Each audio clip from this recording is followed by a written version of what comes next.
So, good morning, everyone. I had prepared for this to be a morning event, so I had written down Rosvas, Sodere, Kayerbo, and Guneden.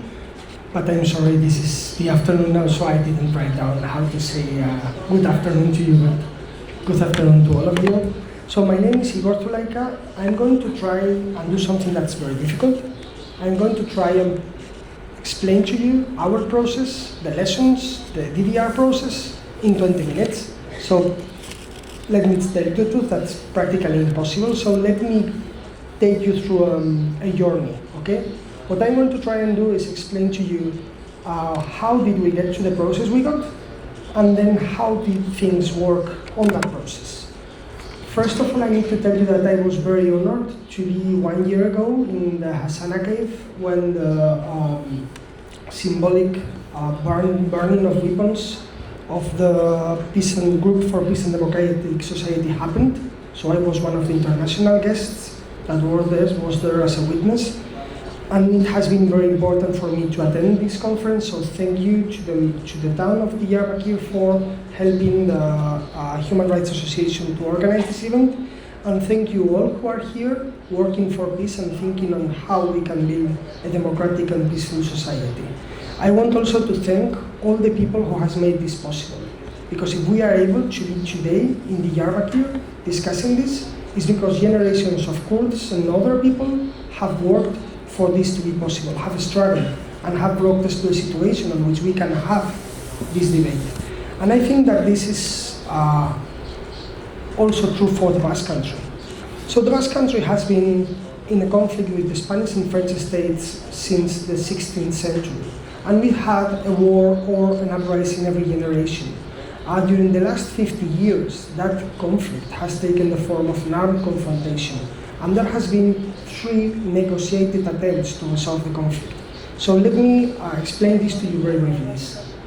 We have the capacity to step on one stone, take one step back, and then go back again to try again.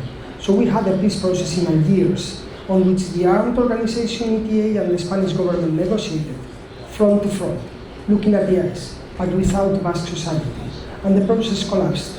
And when the process collapsed, we realized that we had let out of the negotiation sphere Basque society. So we tried again in what's called the Lizarra-Garasi process. And that was a process on which mainly Basque parties spoke amongst themselves. And there was a discrete negotiation between the Spanish government and ETA. But when the process collapsed, we realized that probably we would have needed a 2-track process. So our last attempt to a negotiated solution between 2005 and 2007 was done like that.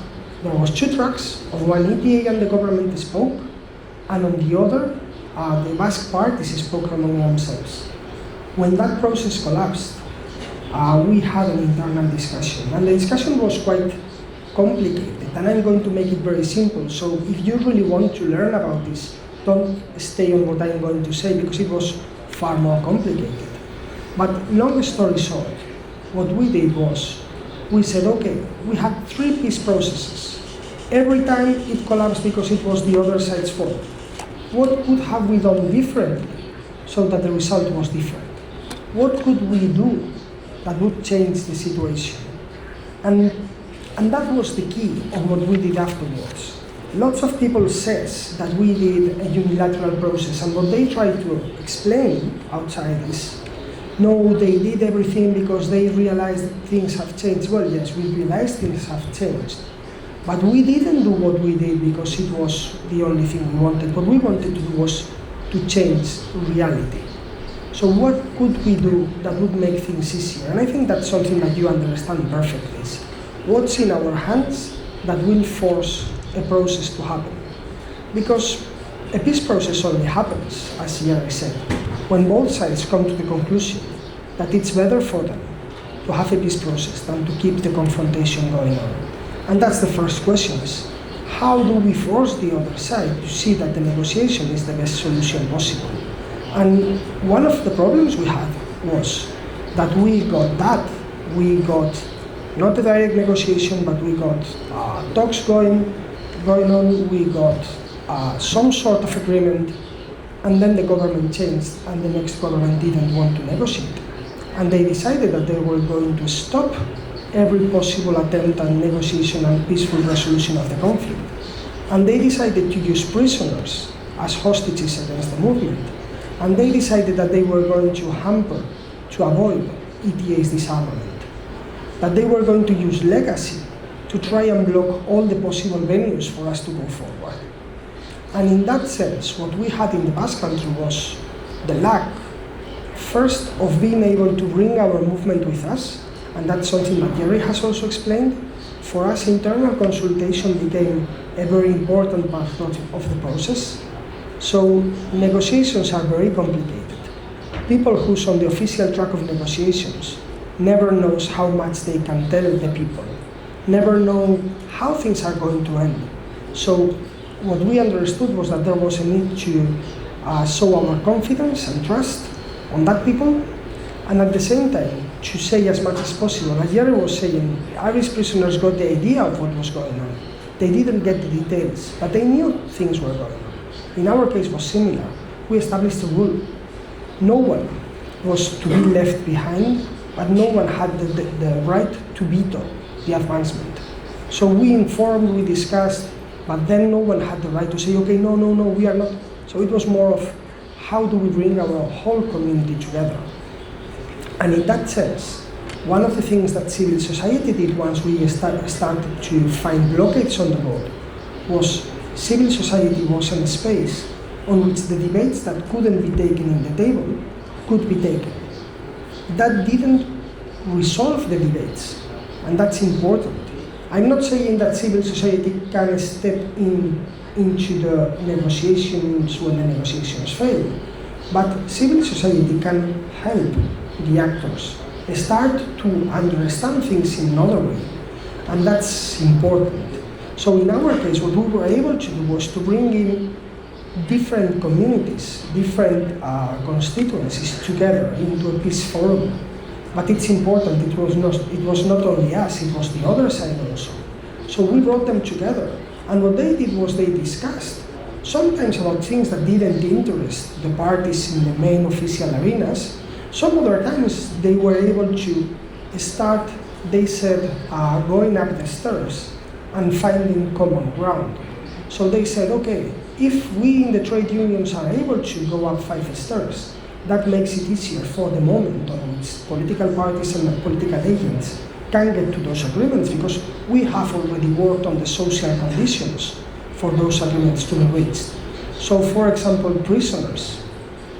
Everyone agrees in the Basque Country that prisoners should have been released long ago. They haven't. We still have a group of people who is still in prison. But the social agreement is overarching. Everyone agrees with that. So that would be one of the things that I would like to say about our process. The other thing is that we had to take the ownership of the process, and this may seem contradictory. When the other side doesn't want steps to be taken and things to be done, then how do we force them to do it? How do we make sure that the process moves on? And so we used to say this is like riding a bicycle. And the other side doesn't want to pedal, but it is us who want this bicycle to get to the end line of the process. We want to walk this track. So even though the others don't, then let's find imaginative ways to bring this forward. And there is a very, very important example for that. That's the disarmament process of ETA. So ETA had declared the definitive cessation of its armed activity in 2011. In 2014, it tried to emulate the Nepalese guerrilla. The Nepalese guerrilla, to get disarmed, put its weapons in containers, closed the containers, sealed the containers, and then kept the weapons. They didn't use them. There was a seal that proved that those weapons were not being used, but they had them. And that was a way for them to show political commitment and for them to still have the security that weapons gave them. So ETA tried to seal its weapons in 2014, and the Spanish state didn't accept it. So in 2016, what ETA did was, together with civil society, they tried to put weapons beyond use. Again, the Spanish state opposed.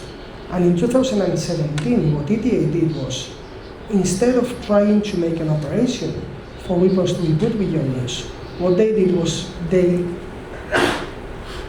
gave responsibility over its weapons to Basque civil society. And Basque civil society they didn't take the weapons, they took the places where the weapons have been kept, and then made sure that French police officers would go there and would take over that weapon.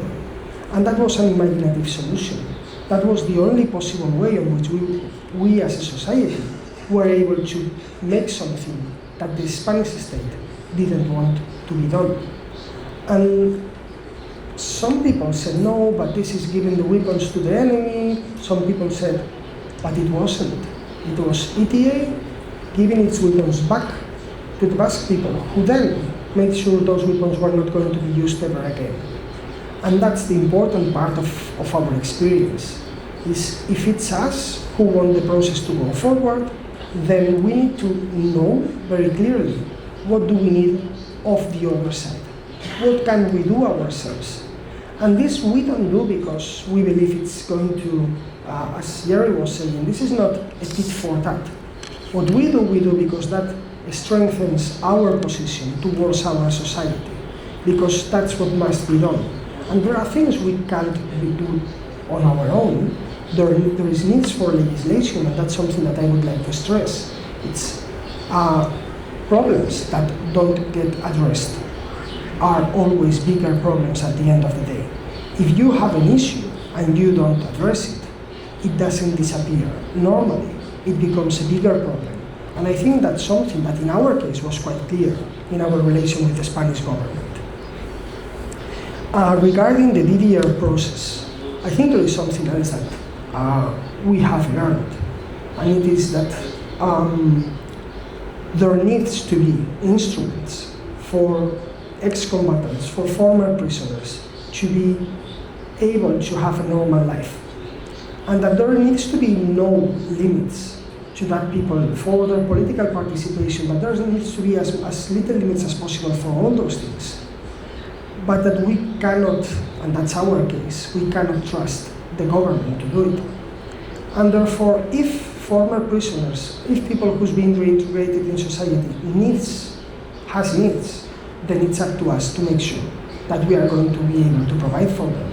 And so Basque society has organized associations to make sure that these people, when they come out of prison, can be taken care of.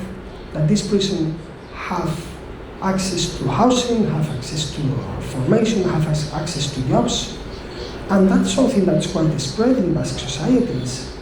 Prisoners and former prisoners cannot only be responsibility of one part, are responsibility of everyone, because if we don't address that, then that's going to create problems down the road. And that's important for us, and that's part of the things that we have learned, is sometimes the governments, the states, want to put in our backpack the problems and tell us that's your problem. Well, no, this is a problem of this society. And that's important for us, and that's something that I think we've been able to do.